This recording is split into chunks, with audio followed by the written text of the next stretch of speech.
देखिए, किसान आज भी डबल इंजन की सरकार से खून के आंसू रो रहा है।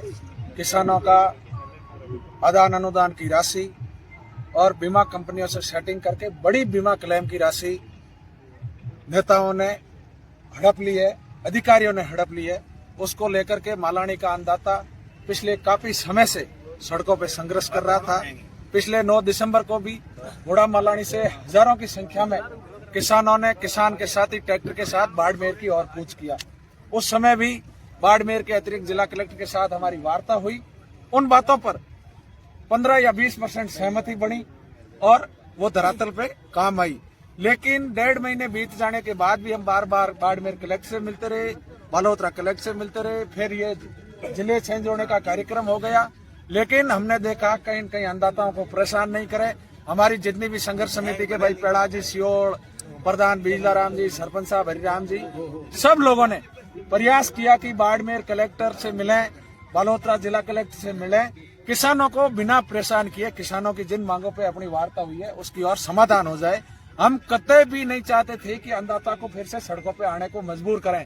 लेकिन कहीं न कहीं सत्ता के घमंड में 7वें आसमान पर सूर मंत्री की तानाशाही की वजह से प्रशासन को बार बार अटकाया गया, लटकाया गया, किसानों की तरफ ध्यान नहीं दिया गया।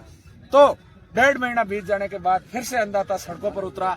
आज आपने देखा होगा किस प्रकार सत्ता में बैठे लोगों ने सत्ता के नशे के अंदर किसानों को रोकने का प्रयास किया गया।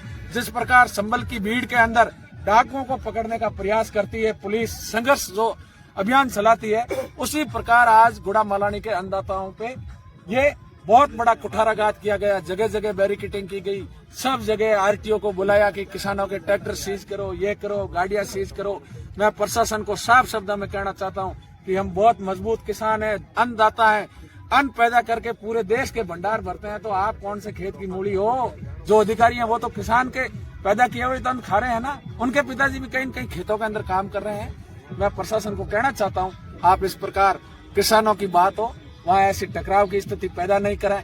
फिर आपको घंटे 1.5 घंटे के अंदर किसानों के रास्ते खोलने पड़े, गंतव्य स्थान तक आए।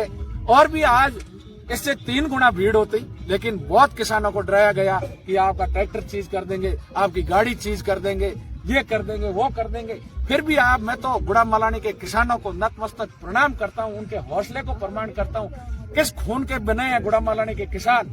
इतनी तकलीफों के बावजूद भी आपने देखा होगा करीबन 10 से 12 हजार किसान अपने हक और अधिकार की मांग बनवाने के लिए आज गुड़ा मालानी डटे।